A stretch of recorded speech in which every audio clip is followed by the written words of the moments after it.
Hello, I'm your host, Leonard Duncan. Welcome to a new episode of ATV-TALK and Motorsports Podcast. Please join us every Tuesday at 5 p.m. Pacific Standard Time. We bring you interviews with industry professionals, live events, live news about the motorsports industry in every episode.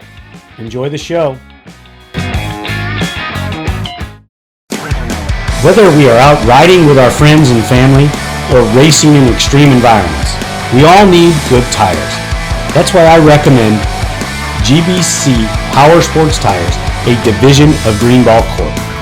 Their products, which include XC Master, Mini Master, and Groundbuster 3, are what leading professionals in the ATV-UTV industry are using.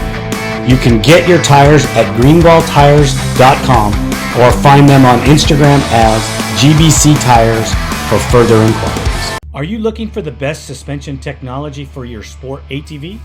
Look no further than Elka Suspension, the industry leader in sport ATV suspension technology.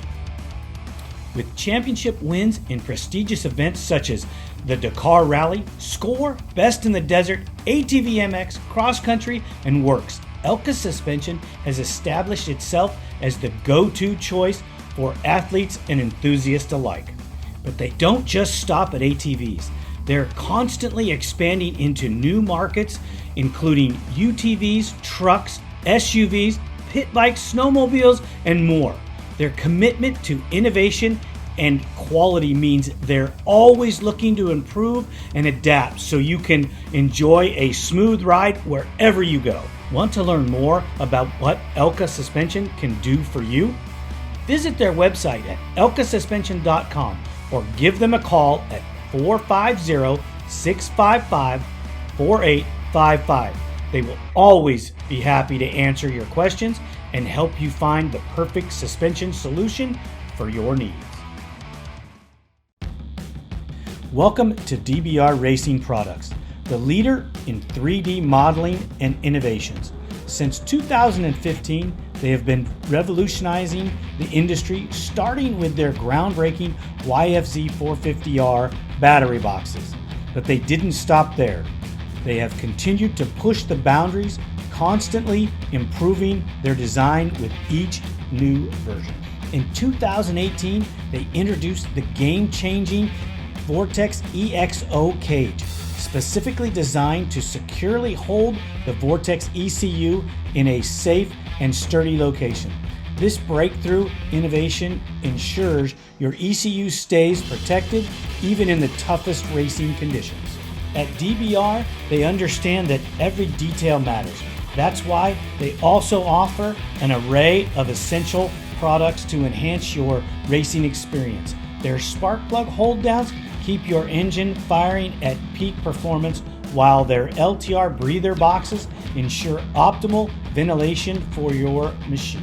Their LT250 engine skid plates are a must-have for those seeking unmatched protection. Engineered to shield your engine from impacts and rough terrain, they provide the ultimate defense for your ATV. But that's not all. They've developed ProPeg mounts that allow you to use TRX 450R Nerf bars, giving you greater control and maneuverability on the track. To explore their full range of innovative products and learn more about DBR Racing, visit their website at www.dbratv.com. You can also reach them directly at 507-828-1233. Their knowledgeable team is ready to assist you with any questions or inquiries. DBR Racing Products, where innovation meets performance. Unleash the power within you. Let's do it. Beau Baron, welcome back to ATV Talk. And hey, a huge congratulations. 11 championships in the ATV class. It's unheard of in our industry. Man, you have to be ecstatic.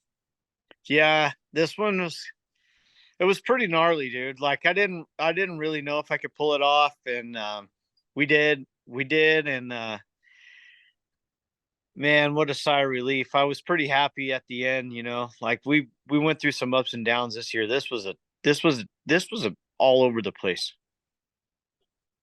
So you started the year. We had a conversation before the year started, and you kind of gave away your secret, but you didn't give away your secret that you were going to build a hybrid. Maybe it was last second, maybe it was already in the works. Who knows? But do you think that the development of the new machine had something to do with the year turbulence?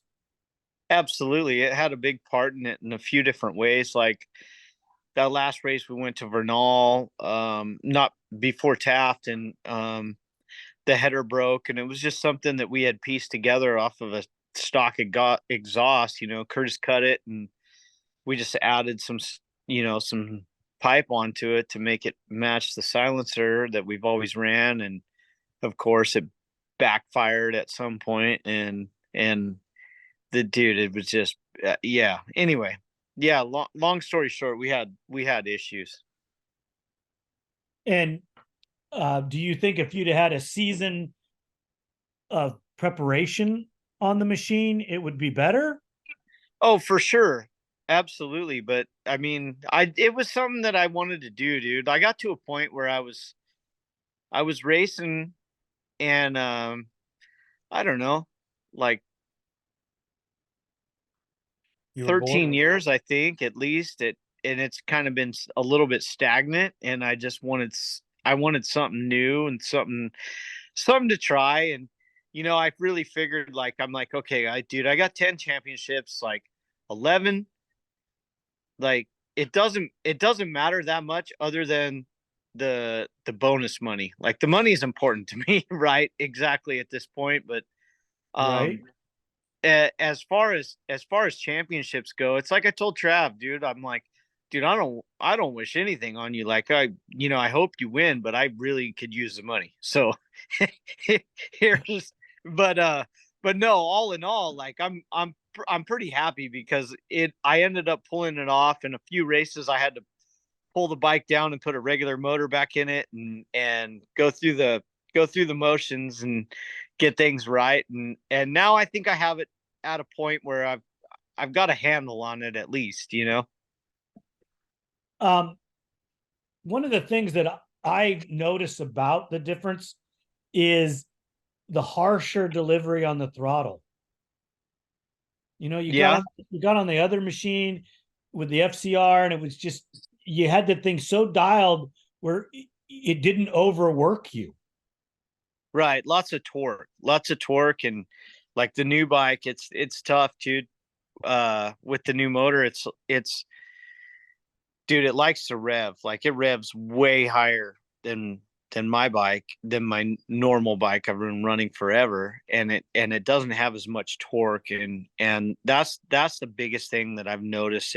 It's really hard to I don't know, go from one to the other. Like I said before, it was kind of like riding a two-stroke, learning to ride a two-stroke, you know what I mean, again. And which is not a bad thing, but some tracks get like hard and slick and dry. And man, it's nice to have that just roll on power versus just a machine that just revs. Right. I get that. How much did it change the shocks? Because when you talk to Doug Roll, which you spend more time with him than I do, he talks about, okay, you have your stock machine set up and the shocks are going to work this way. Well, now that we've built the motor, we have to go in and adjust the shocks for the way the machine's going to respond with the different power. You have a different weight transfer, motor's in a different position, and you have a totally different power delivery. So, how did that affect your shocks? So, like, riding on the RPMs, like, usually when you're in like a higher gear, it's easier in whoops and stuff like that to kind of ride in the mid range. But the thing doesn't like to pull like that. So, like, you got the RPMs up higher, and realistically, with the wheel wound up like that, like, we had to soften the rear shock just a little bit. But more so like the weight is a little bit farther back. So in the front, I changed the crossover, but me and Doug really, to be honest, we haven't had any time. He's been busy and I've been busy with all kinds of other things. We haven't had the time to test, but I mean, we did what we could. Like I softened the front end by changing our crossover. Um, and then I had Doug soften the rear shock, and that was where we're at. And the bike works decent, like it's totally rideable. Um, I mean, obviously, I want to race on it, and I've won a couple on it, but I put in a lot of effort to do that too. So, but yeah, we just need more time. We need more time on what we've got, and there's a lot of things that I would like to change still. Do you think um, that you can bring the torque factor in with some motor modifications and some electronic modifications? Yeah, my first thought was like flywheel, but I don't know if anybody makes a heavier flywheel for the bike, because I could lose top end. A flywheel would be key, just a little bit heavier, or um, we we pulled the thing apart because when we were at where was it? Mesquite. I got the thing hot. I got it really hot, and and excuse me, it wasn't Vernal, it was Mesquite where my header broke. But at Mesquite, the header broke and it got really hot because it melted my fan and everything else. And not necessarily do you need a fan, because I raced in Europe without a fan. And I was totally surprised, but the bike was fine for 12 hours, right? So anyway, with with that being said, the bike got really hot and we pulled it down and we were looking at the top end, and Curtis says, "Man, these valves are even bigger than what we're running in your race bike." Like, he's just like, if anything, to close it off, we'd epoxy something and to try to get to more torque out of it. These they just went big, and maybe that's fine for the dirt bike, but I mean, and I noticed that on my dirt bike actually, that there was a little bit of mid range missing. So I ran it in the third map, which is the aggressive map, and it made the bike work better. I didn't really need that much power, but it made it all together. It made it like, the power flow smoother. Do you think it's something where you can't even run a taller gear because it doesn't have the torque to pull it through? Yeah, exactly. I would go the other way because it's geared so tall, right? So I'm running a 13, what do I have? A 1339, and the stock is on a TRX is a 1338 for like a 14 model. And that's what I've kind of always ran, unless we got to tracks where I had to open it up. But with this, with this bike, like a 1339, dude, it just keeps pulling. It keeps pulling. So what I would do was I would, I wanted to go down to a 12 in the front, but I couldn't, because the way that the cases are with the sprocket, my chain would have rubbed on the engine. And, Curtis is just like, "Oh, go ahead, try it, run it," but I didn't want to do that because, it was evident that the chain was running right on the motor. So I left it like that, and I went up to a 39. I would have went to a 40, which would have been pretty close in the rear, but the sprocket guards that I'm running, they're not quite big enough, and nor do I want my chain hanging down that low. So it's catch 22 as far as that goes. Yeah, it's short gear just blows my mind. That doesn't it want to blow the rear tires off the back of the thing? No, dude, it runs good. Like, it just, I mean, I don't know, if I had to, I would. I it the first is so tall. First is so tall on the thing. Okay. Like, I there's no way I could start in second gear. So I would just dude, I would run it with like a 1340. It would I mean, that would be the way to go. Wow. Because that just I like longer gear stuff, but you can't run a longer gear because it won't take it, right? Right. Right. But Man, yeah, this thing, dude, it'll just keep revving. It'll blow your mind. It just doesn't have the grunt, dude. And that's where I've been used to riding for so long. And it'd be nice to have some of that. and is Curtis and you are actively trying to figure this out, I'm assuming. Well, just by talking, but I think to start the year for next year, I'm just gonna pretty much run the same setup because it's working, and man, if he had the extra time, sure, but he's building all kinds of pipes for other countries and this and that. He's busy, dude, and I don't want to bother him. He's got to do his thing. Yeah, I get it. We're all bouncing off the walls. All of us that are working, there's not enough time. Right, right. No, I'm just thankful, man. This last one, he helped me pull it out because after Mesquite, like, dude, I got the motor hot and this and that, and I was totally stressing, but we got it going, we got it together, so it was good. Dude. Everything worked out. I was So lucky that the race was close. you brought up 2024. Yeah, I read your post. It's vague. it's very vague on purpose. Well, yeah, and I read your wife's post, and after 11 championships and all the seasons that you've raced, um, I could see where it would be vague. But you made a comment that starting 2024 that you're going to bring the same machine to the starting line. Yeah, well, my daughter's racing for sure, and she's into it, so and it's close, and so I'm going to the first round no matter what, and I'm trying to get everything set in stone, but it's tough with sponsors like I don't know where CST sits right now. I know we won another championship, but I don't know if everything's going to be the same, and so what I had thought in my mind is I would go to like a limited number of rounds, maybe not race the ones that I don't want to race, like I'm not going to say which rounds, I guess, but there's a few rounds, like 3 or 4, that I really don't feel like traveling to. So but yeah, as far as I know, the first round we're going, and we're just going to kind of go from there, and I'm hoping that everything comes through with sponsorship stuff, and if it does, then I wouldn't mind riding another season.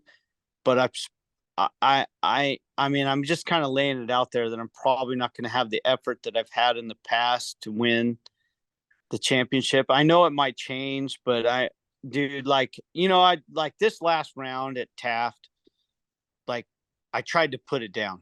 Like, I tried to just give it everything I had, and I did, and I ended up winning the race, and that was cool for me. It was cool for the local crowd. I mean, McClaughlin from H&M, I rode for those guys, and Hagsma came out just to watch and didn't race or anything, and it was cool, dude. My parents got to come. I think it was the first round of the whole year that they got to come see. So it was good for me just to win that one and kind of like seal the deal. And out of all the championships that you've won and all the years that you've raced, is this the hardest year? I don't know if it's hardest. It's maybe the hardest to get motivated. It's like I'm at that age where I'm just like, dude, I just, like, instead of going and riding what I should be, I'm over at a soccer game, or I'm going this and that instead. It's like life's dragging me in every direction. And, I don't want to, especially with my youngest one, I don't want to miss the days off, like with her, when, you know, I won't get those back. So it's a catch 22. It's like, my head's not in it right now. Like for say Braxton, like he's breathing fire, right? This is the only thing he's got to do is just try to win races. Well, it's a little bit different at this point. Like, you got the household and you've got all this stuff, and it's been like that for a while, but now I'm kind of realizing like how important it is to go do other things. And it's not, I'm not taking away anything from ATV. I love it, but it's important to get a grasp on everything around you, because ATV is not the only thing that there is, you know? Right, right. I mean, there's life after. Yeah, absolutely. Well, with Bailey starting her career, um, does this mean that you're going to evolve into from professional racer to professional race mechanic for your daughter? Oh, yeah, for sure. She's got the best ride in the world. Like, I wish I had that ride. You know, I don't even pressure her at all. She comes out, Dad, where's my helmet? And I'm like, what? You can't even find your helmet? Like, you should obviously you should have cleaned it and put it on the rack, but you don't know where it is. It's over there. Just grab it. If you want to ride, let's go ride. You know? So you're no different than the rest of us dads. Yeah, for sure. For sure. But you know, my heart's in it, and and she's not at that level yet. I don't know if she'll ever be, but it's okay. Like I'm just glad she's having a good time. And that's kind of what it's about, you know. That's where I originated all this. Everything that I've got, it just came from having fun and what I like to do. And you still enjoy just going and riding? Yeah, for sure. And so Bailey hasn't got that much time to go do that. Like, she's just gone in the backyard and rode for 30 minutes at a time, you know, like I'm, you know, and I'll go watch her or whatever. But you know, like, I was just sitting here thinking, like, and it wasn't even that long ago, but I was sitting there thinking, I'm like, dude, she's never been to the dunes to ride her quad, and it's 30 minutes from here, not even that, and she's never even been over there. So now it's time, because she's at that level where she can ride pretty much anything, right? She's thinking about riding the women's pro class.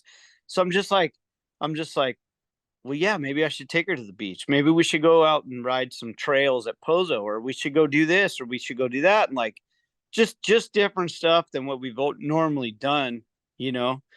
But but that's catch 22, because my head's not fully in it. It's not paying the bills either. So I'm doing something else, right, to compensate. So it's a lot to think about, but I do want to take her and do some fun things, because she's never experienced it. Right.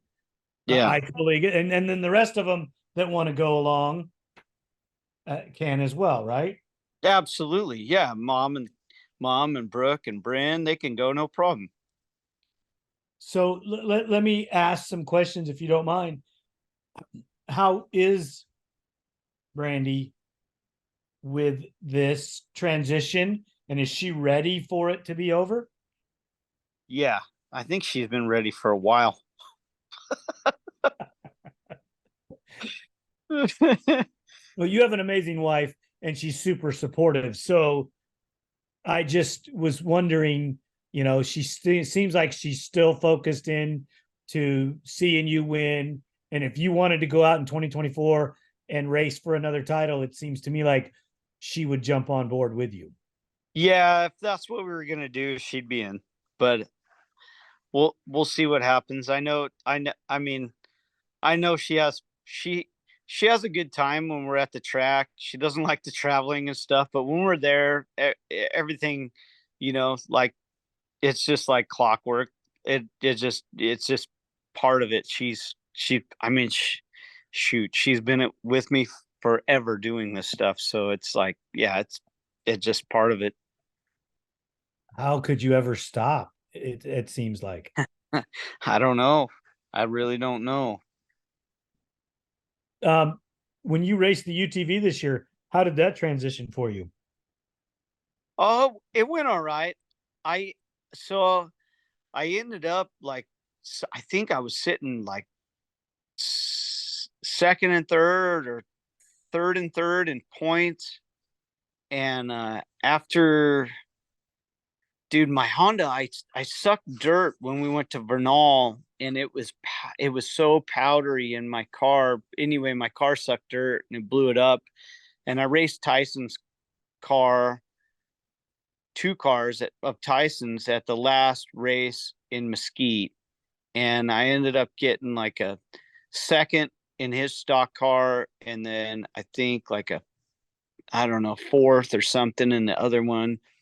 And then this last round, I borrowed another car because I had third wrapped up in the stock, and then I borrowed his car for the pro production, but I only made it like a lap, and some joint broke for the carrier or something. But all in all, I got a third for the year, and it was mostly on a Honda and in the pro stock, and then in the pro production, I think I ended up fifth, which I was only 3 points away from third, and that happened. So with like a DNF, I still ended up in the top five, which was pretty good, considering.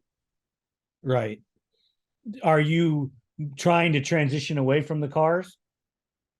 Um, Not necessarily. I just got to see what's up. I'm trying to get Honda to give me some help, like anything right now, and if they do, that'd be great. And if they don't, that's fine too. But like I got Texera hitting me up, like he's wanting me to test some A arms and stuff on the Honda, which is cool. It's opened up another avenue for me with the Honda power plant, just to try to get some stuff done to help some aftermarket manufacturers uh build some products. So that's cool. And I've got actually I got an offer from George White for some, what is that? It's like Mid America, but they combined it, and they're going to start out here next year. And he was asking me about that, just driving a car. And then we were going to have to come up with a little bit of sponsor stuff, but I was like, yeah, I'm pretty interested, just kind of like give me line me up on the series and let me see what's going down. And but I was very interested in driving. I don't mind driving. It's all the rest of the stuff, It's like everything else, just trying to get your ducks in line and working on the cars. It's pretty gnarly. It's monotonous. Do you think that all of the UTV work, motorcycle stuff, and ATV stuff has shortened your career because you did so much at one time? No, I don't think so. I I think that, like, you know, if I don't know, I'm not sure. If I would have got paid to ride dirt bikes this year, I don't know if I would have done it. I don't know. I think I got to a point, like, now I'm just kind of like I'm just it now I'm worn out, but like it did not shorten anything at all, because it was it was something I was into completely, you know. I wanted to do it all. So money's not the factor. I mean, it is a factor, but it's not the factor to put you back on that ATV. Yeah, not completely. I mean, a big check would be enticing, but a little check's not going to be like, oh, okay, I'll do it. Yeah, yeah. I don't know, dude. What's funny is the other night I was talking. You know who Alan is, right? McCausland, Yep. H&M. I was Yep. talking to him the other night, and we were just BSing, and he's like, dude, what if we could just go out together? He's like, I'll put some money in the program and this and that. We could just race quads and just go out together. And I'm just like, well, it's not a bad idea. Let's come up with a program. So who knows what the heck's going to happen next year? Nice, nice. Is, Yeah, is he he was. chomping at the bit to come back? Yeah, for sure. He misses it so bad, but he was bagging on my hybrid program, and then he came out to tap and he watched, and he goes, "Yeah, it's not that bad." And I was like, "All right, so here we go." Right? Yep. Because what are you going to do in 2024? Honda's not going to support it anymore. Right. So next year, at the end of the year, you'll still No be able to buy a parts. few parts, but Right. it's going to dry up quick. Dude, that was what was crazy. So I ruined a radiator at Mesquite, and I was looking online. Dude, I tried OEM, then I tried Trucker, then I tried Tucker Rocky, and then I tried Motorsport. nobody had a radiator for my quad. And I'm not going to run an aftermarket without trying it first, at least for a while, like a Mishimoto or something. Not to say there's anything bad with them, but dude, I got online and I found some kid that was selling a OEM radiator, and I bought a used radiator, put it on my bike for Taft. Should have called me, dude. I got them on the shelf. I know, but it's just crazy. Yeah, I got a freaking whole garage full of Honda parts. Well, that's smart because you'll get a lot for them coming up here pretty quick. Well, maybe, maybe not. But yeah, I worry about it myself. And I have a hybrid build that I'm putting together. And I've been listening to you and I listen to some other people. And there's just things that I don't want to do with mine. I want more torque. I want more roll on throttle response out of it. So, I'm worried about how to make that happen. Oh, you'll get it. You'll get it.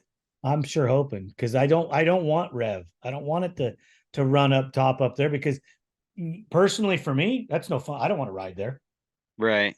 Right. Yeah, and you gotta wring its neck. I mean, that's where it's at right now. So you get it figured out, let me know. Well, trust me, it's in the works. It's just with all the other projects I have going on, it's hard to develop. Like you put yourself in a situation where you had to get it functional. I don't have to have it functional at this point.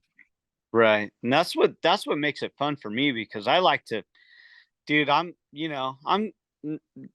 a little bit of a tinker. Like I like I like to to screw with stuff to make it better, and it's fun for me, especially being stagnant for so long. That was the main reason why I wanted to tackle this project, but we got it done, and we won another championship, so that was good. It was all good. It came together at the end.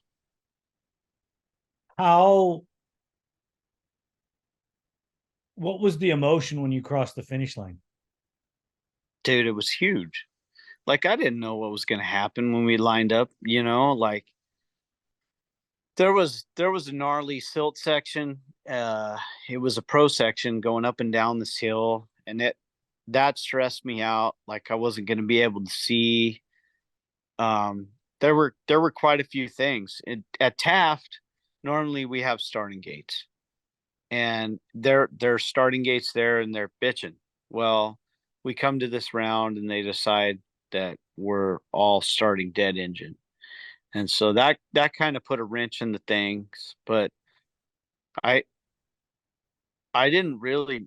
I got my 24-volt deal working, but it's not like 100%. It's not cherry. Like it doesn't just fire up like the guys on the East Coast with their stuff and or with the regular TRX stuff like McClure and them. So um I was kind of skeptical, but my bike fired right away, and I got really lucky with how I came off the line, and I ended up getting a second place start, which helped me quite a bit, and I was able to put pressure on Braxton, and there were two powder sections, and like up and downs through this deal, and the second part they cut out, but I had gotten to a point on both of them where like when he was in front of me I couldn't see anything, and I stopped literally on a hill and then got going again, and that like few laps later with just virgin hill, like if you stopped you weren't going to be able to get going again, so they ended up cutting out the second part of it, but which was kind of to my favor, but still, yeah, it was, dude, it was a stressful weekend. And I know like if Travis won, I had to get fourth place. And shit, we got a lot of fast guys right now. So we got Travis, Braxton, Lindquist, um, Huff's right there. There's Villalobos and everybody else. If I'm forgetting anybody, but there's enough guys to where it's totally easy for me to get a fourth place or a fifth place. If I would have got fourth, we would have tied in points, and I'd have won because I had more wins. But if I would have got fifth, man, that would have been, dude, it would have been a heartbreaker, you know? Eh, Right.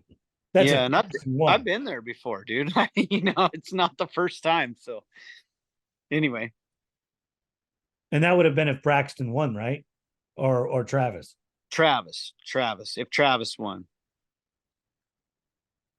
Yeah, Yeah. that and he put pressure on all day. So he didn't get a good start at all, and he came from the back and rode his ass off, literally like ass off, because his staples were sticking through his seat cover, and, and dude, it rubbed a hole in his pants and right into his butt, dude. Like the poor guy, I felt so bad for him. After he crossed the finish line, dude, he turned over and he goes, "Dude, I rode my ass off." His ass is bleeding. I felt so bad, but I mean, I didn't put his seat cover on, so I was in the clear, you know. Oh wow. Yeah. There's I've heard some rumors from Lindquist that he likes coming to Works. Dude, he's had a good time and he's riding good. I think next year he's going to be a weapon. Like he didn't win this last race, but he had the fastest lap, and he did it towards the end of the race. So I, dude, I he's got something in him. He's just like, I don't know if he's dealing with the arm pump right away, which is random because Moto is so sprint at the beginning, and he was talking to me, and he's like, I don't understand it. Like, I've had issues at the beginning, but then once I stop at the pit stop and I keep going, then I'm cranking. Like he came up back up on Travis's heels after Travis had passed, Braxton and him. Travis was in second, and he came right up to him and like, he gave him a love tap right before the finish line. He was on it. So anyway, I think he's going to be if he's going to ride the series next year, he'll be a serious contender. Well, he closed on Braxton and Mesquite on the last lap Right, drastically. right, absolutely. And I felt bad at that one.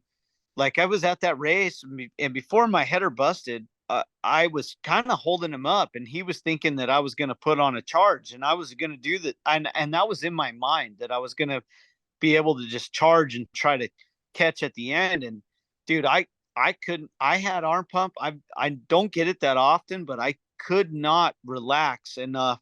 And maybe it was from him being right behind me, but I could not relax enough to just let it go and try to catch the front. And so he ended up passing me at a pit stop, which was good on his part. He stopped a lap earlier than I did, and then he ended up getting ahead of me. But I felt bad for not, because a couple times he challenged me for position, and I raced him to the corner. And realistically, like he was going to beat me anyway. I probably should have let him go earlier to try to let him run him down, but I didn't, and kind of felt bad for that, because off road has a little bit of courtesy where it's not the same as moto, like kind of know in your head what's going to happen. Right. You have a feel. Yeah, absolutely. It's totally different than racing for 20 minutes. Right. But you're also competitive, right? Yeah, I know you want to beat them and you're hoping that something's going to turn around, but it just didn't at that point. And you have no idea why you ended up with arm pump. Dude, I really don't. I was having a hard, I was struggling that day, and some days we have off days, I was just having it was a rough day for me. Wow.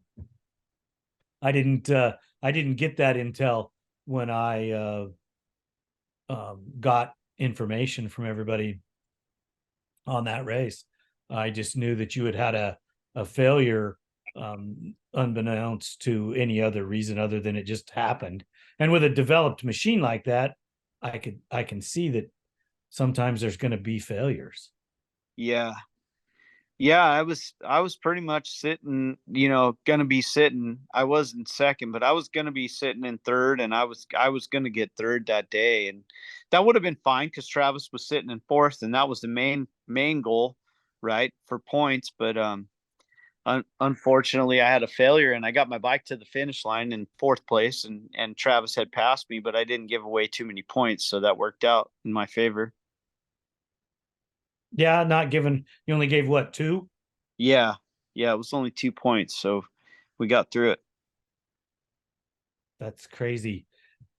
I look at. I mean, I didn't see what happened to Braxton. I know he got fourth, um, but Travis and Max must have ran him down and passed him.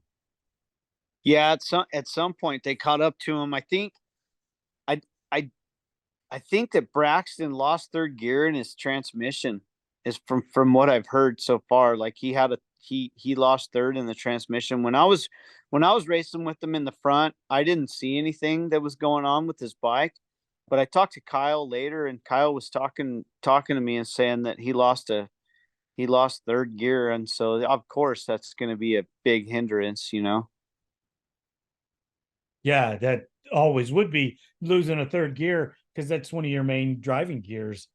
You know Absolutely. how how do I want to ask this question? With the hybrids coming in, you're the only guy that has one that is functional. Right. Do you think that it's going to take off? And do you think it'll be something that others will roll into after you do all the development? I, I'm imagining so. If they want to ride a Honda, I mean, if you're going to ride a Yamaha, there's no reason. But if the riders want to ride a Honda, then I believe that yes, eventually it will take off when all the parts die out and nobody can find them from anybody or anywhere else for sure. Um, is it right away? Is it like a switch to something better? I don't think so at this point, but it can be. We just got to put more time into it. Um, just a little testing, and we can make a pretty bitchin' equivalent, I would say. Do you think that they'll go to an aftermarket chassis?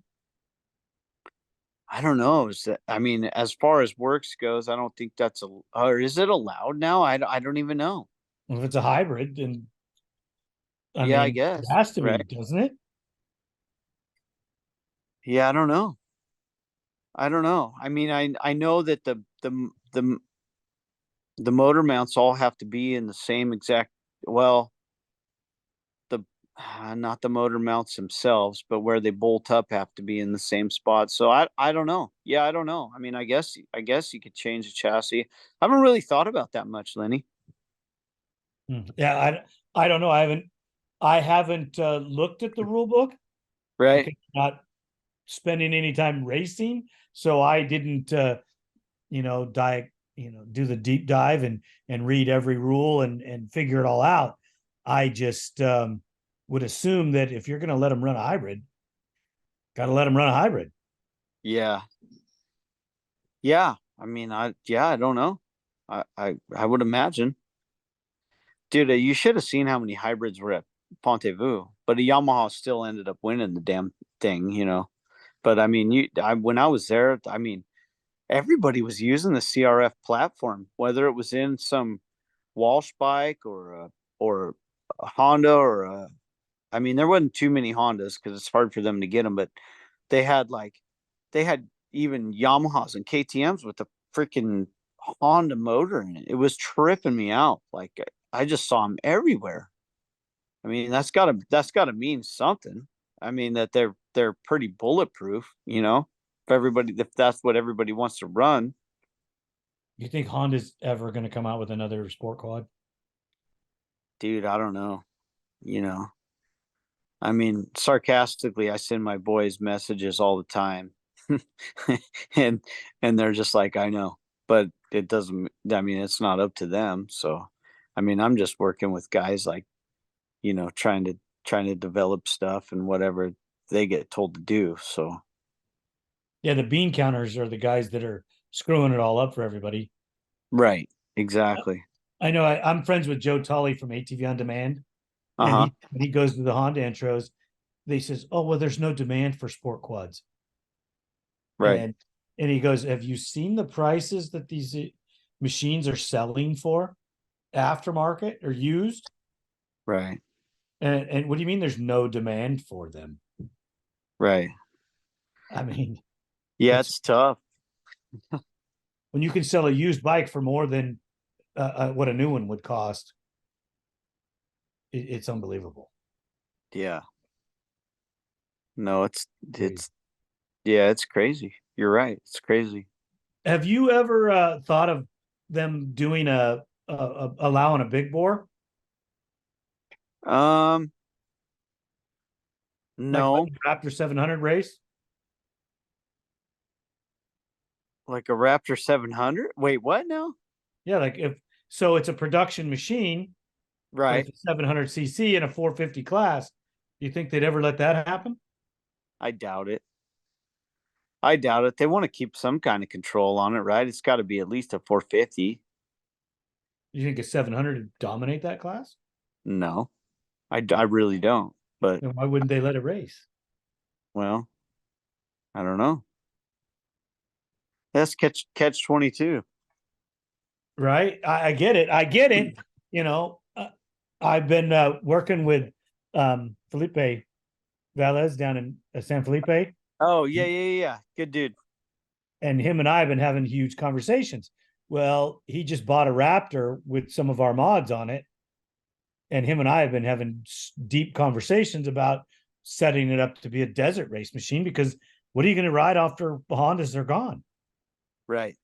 You going to Right. build hybrids or are you going to build something else? Right. Well, I think that with some work, especially with Doug Roll or his talents. That's exactly what I was thinking in my head. I was like, "Oh, you got to roll front end on that thing. That thing probably works pretty good. Like it's pretty good." Yeah, and Lippy knows how to do. Lippy does his own suspension that Doug helped teach him how to do. You know, Yeah. and a couple little things you got to do to them. Plus, you got to get a bigger gas tank for them, which they got Right. one coming. Once you get a better fuel cell on the thing, so you can go more miles, your top speed on a stock bike with a pipe is almost 90 miles an hour. Right. It's yeah. What did we get out of the TRX? I think it was like maybe 78 or something like that. It wasn't super high. It wasn't as high as you thought. Well, unofficially, we have one of the desert bikes that I built for the Oh, Simmons that Sloan Road and Row Road. yeah. They clocked it on a pea gravel road heading towards Reno at 88 miles an hour. But we're talking a 470 with higher compression, big valves. You know, Right. you're not gonna go unless you take care of it. You're not gonna race it multiple times. Right. Right. And that 700 stock. That's no compression piston. That's just an ECU and a pipe. Right. Just moving. Yeah. So put a little more compression into it, cam, port it, and you're going over 100 miles an hour super easy. Right. Scary. I don't want to go that fast. Well, how fast do the motorcycle guys go? I don't know. I think like 106, 109, something like that. You think I thought they were faster than that. It's possible. Yeah, I don't know. I- I'm I'm just talking with like conversations from Caselli and stuff like that back in the day. Like it was like 109. That's still pretty fast. It's really fast. Man, I had an XR 600 that to do 103. Jeez. That's crazy. Do you think that because you've raced best in the desert, you've raced Vegas to Reno? Oh yeah. Yeah. You think that's something that you'd still be interested in doing? Oh, for sure. For sure. The biggest stress that I had racing Vegas to Reno, and I don't even know if the the the mules make it up that high, but the donkeys, like on the way there to the starting line, we saw so many, and I'm just like, we got towards the end of the race, and I was on the bike, and I was ripping right after Travis or Roberta gave it to me. Well, all three of us rode together, but I was ripping, and I was going through a section where there was like walls on each side, right? And like not necessarily walls, but like like vegetation or whatever, and you couldn't see anything. And I was like, dude, if a mule or a donkey steps out in front of me right now, dude, I'm gonna die because I'm going as fast as it can go, right? And I'm just like, it was high stress. But other than that, in sections where I could see and it's open, or the last bit where it's all rocky and I'm climbing up and doing this and that, yeah, that's fine. But where I can't see what's, gonna walk in front of me, that was pretty stressful. And as you get older, like younger, I wouldn't even have thought about that. I would have just gone as fast as I could go. But like, it was in the back of my mind the whole time when I was going through there, being like 40 plus. You're still a kid, man. Yeah, I know, but I'm not. How old are you right now? I'll be 43. That's next month in November. Did you ever think that your racing career would take you into your 40s? No, but I didn't really think much either. So I I was just yeah, I was just happy to get going. And then that, once I started this, I was like, well, that's what I do, and I just kept doing it. So you were in your late 20s when you started racing quads? Yeah. Yeah, I'd say 27, maybe. My dog Frank, he's annoying. Sorry. Uh, Yeah, he's right here, dude. This guy. He's a piece of work. uh, But well, as long as you're having a good time, right? yeah, He's impervious. He doesn't care what you do. He's going to be happy with you no matter what, right? dude, when I come in the driveway, he's happy to see me. That's all that matters. Changes your whole day, right? Yeah. Unlike the kids. I know they're all doing their own thing. How old is your baby now? Brookie, she's 7. Is she sitting right there? Yeah, she's almost 7 next week. Well, geez, oh, happy birthday, Say thank you. There you go. man. Because to me, she was just born a couple days ago. I know, dude. That's how fast time just flies by. It's crazy. Yeah, I can't believe she's almost 7. Yeah. That's unbelievable. Wow, man. Yeah. It, I it, so I won my first race when my wife was pregnant with Bryn, and Bryn is 14, 15. Yeah, she's turning 15. yep, you were on a Suzuki. It was Yeah. in California, right there at the Hollister. yep, Hollister Hills.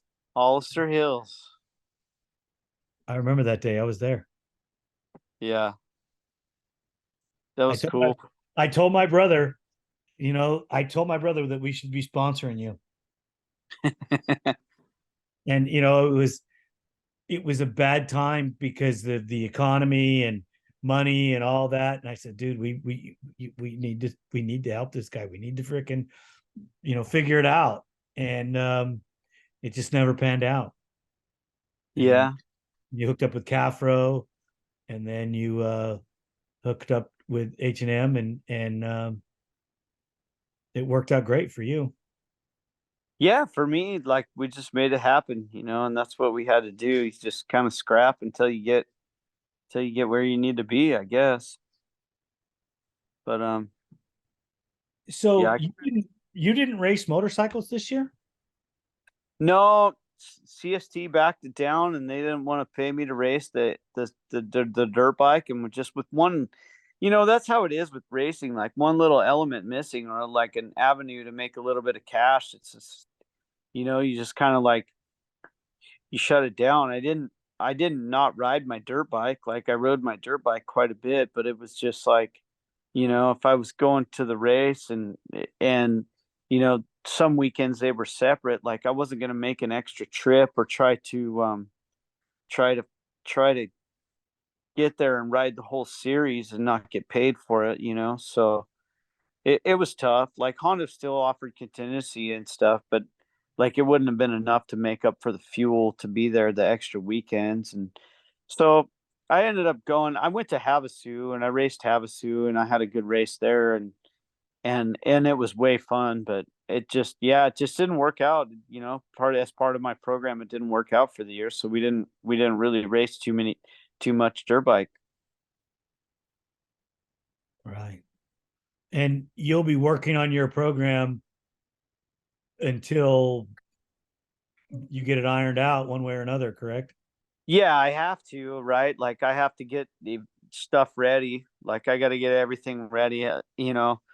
Minimum, I'll have something ready for Bailey to race, but I'm gonna work on getting my stuff ready to go for next year. And if it works out, that's great. And if it doesn't, then it doesn't. Then we'll just hit a few and you know be be done with it. I guess. I mean, I don't know. I don't know what there is left, really.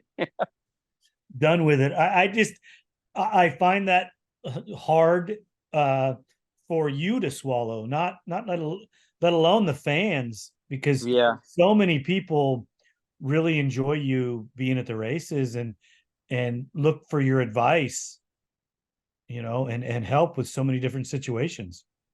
Yeah, a lot of the other pro racers. I mean, but dude, they're like the level. Like I don't, I don't know how much we've talked about it, but the level of the other guys has come up so much. Like they're going fast now. Like they're all going fast. So I did my job, really. At this point, I did my job to get everybody on the West Coast to the level that they're at. So I feel confident with leaving that the way it is. And you know, I still like to ride. I don't necessarily want to go eat dust, at certain tracks for an hour and a half at a time, and I don't really care to pound sand whoops for an hour and a half at a time. But other places, like I just enjoy riding. I know next year we're going to um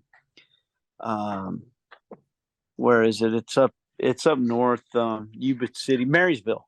Marysville. We're going up to Marysville, and I've always had fun racing dirt bikes up there, and I can't wait to race a quad up there. It's going to be probably the best round of the year in my head, and I can't wait to do that just for fun. And yeah, there's a lot that you know, that I don't want to miss anyway.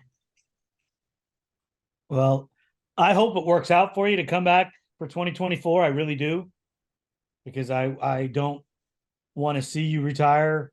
Um, it's inevitable. It's going to happen. I'm sure that Travis and Braxton and a couple of the other boys are like, "Yeah, retire, Beau. Don't race all the rounds." Um, but then again, on the other hand, on the other side, there, maybe we want him to race every round because we want to be the guy to dethrone him. Right. Yeah, that's true. That's true. I kind of don't want to give them the option, to be honest, but I might. For I don't know. For me, I just uh like that last race, that was it was a lot of effort just going into the last round. Like I rode quite a bit just to make sure I was ready for that, and I knew what I needed to do, and that was my job, and we got it done. And it takes a lot, dude. Like while I was out there, like I have personal stuff that I've never really talked about before, but my right hand goes numb at about 20 minutes. It starts on one end, on the outer end, and slowly works its way in.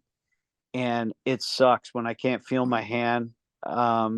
My my like just my knees, just from standing and sitting. Like there was so many square edges at Taft, like they were You're falling out burning. of And camera. oh, sorry, bud. Yeah, so my knees were burning, and I was just like, dude, like you're pretty used up at this point, like like and it wouldn't be bad for me to keep doing it, I guess, but it's just like it, there's so many cards stacked against me at this point. I just feel like, maybe I should try to get a carpal tunnel center, but for what, right? Like, I mean, if I get the surgery and my arm pump goes away, then what's next with my knees or this or that? Like at this age, it's tough. Like I enjoy riding, and if I rode intermittently instead of adamant, like trying to race, then I could probably do it for a long time, just like I am. You got a little buddy there. Yeah. I talked to Cody Collier, and he's got a big old giant dog that gets in the shot and barks every once in a while. I love it. I mean, you're talking about a guy that wasn't a dog guy. My wife has 4 dogs, so we're all about it. You're good now, yeah. Have to be. You have to love them, Right. They make so, you. I understand. I stopped racing because the 3 fingers on each hand, on each of my hands, would go numb, and I was riding with my index finger and my thumb. Right. My hands would still function, like I could still use the clutch and the brake, but I felt the brake when I'm pulling it, not because I was touching it. Absolutely. Yeah, and that's kind of where I'm at right now, and it's just like, dude, there's so many times where I just blown a hand off the handlebar and I've gotten lucky and thrown it back on there, and I'm, like even a tap, like I had one instance that the throttle pull's so light on this hybrid, dude, I had my arm in a position and my bike stuck wide open for a second, like not where I wanted it to. It didn't stick. It was my fault. And man, I just I just got really lucky, just like, whew, I pushed the limit for so long, and that's what's tough. It's just like been right there on the edge for a really long time, and yeah, it's it stinks to think about not lining up, but at the same time, it's a catch-22. I wouldn't mind one more year, but after that, I really don't know. Well, I can see that you're getting close to the end, and you have to do what makes you happy and makes your family happy and strong.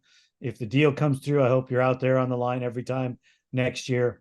But if you're not, we're still gonna cheer for you and be glad when you do show up. Yeah, for sure. And I'm just hoping, like I'm, I'm like so. My favorite band's Iron Maiden, right? Like every time they play, like it's just badass.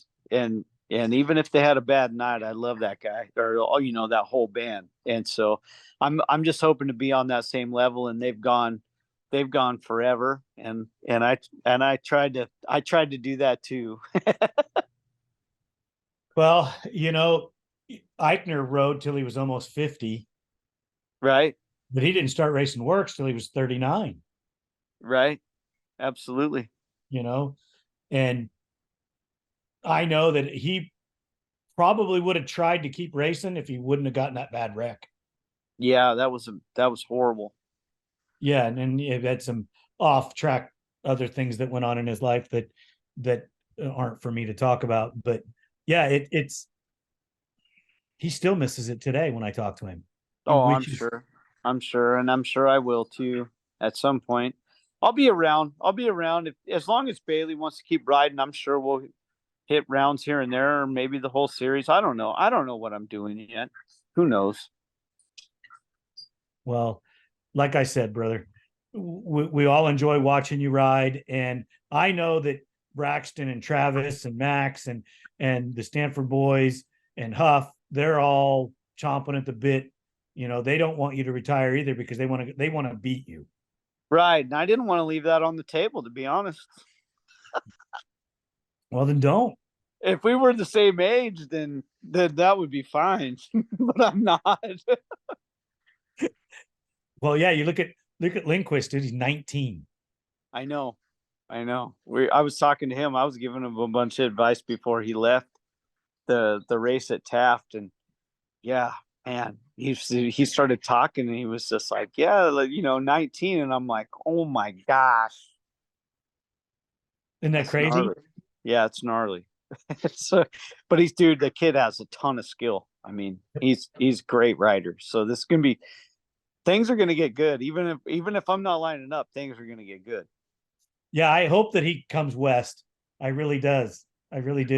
I do too. I enjoyed having him out. I mean, him and his it was his uncle, but it's his mechanic, and super, super nice people. And I think they got a flavor of like how cool our whole program is here on the West Coast, and everybody's friends with everybody. Even though we race hard against each other, we're all friends and pretty tight niche. And moto's not like that, obviously. And they're just like, wow, this is fun. Like, this is a good time. And so they're gonna be on it, dude. I think if they can get like, bonuses and stuff, they're gonna be back. They'll be back. I hope so. Beau, I want to thank you so much for your time, and please, make sure you thank the girls for letting me take you away from them this evening. And you can tell the dog I appreciate it as well. Yeah, I got two of them battling. Sorry. No, it's okay. I appreciate you always. And, like I said, racing, not racing, you're always welcome here on ATV-TALK. We really appreciate your time, and take care of your family. And we hope to see you in 2024. Dude, I appreciate it. And anytime that you want me to chime in on something live, dude, that'd be cool. Just get a hold of me or shoot me a text if I can make it. That'd be fun, because I have a good time when we're shooting some live stuff. It's fun. Thank you for listening. We hope you enjoyed this episode. If you did, don't forget to share us with your family and friends. The podcast is available on all streaming platforms, and you can find us on social media as ATV-TALK Podcast. We're on Instagram, Facebook, TikTok, YouTube, Rumble, and Twitter.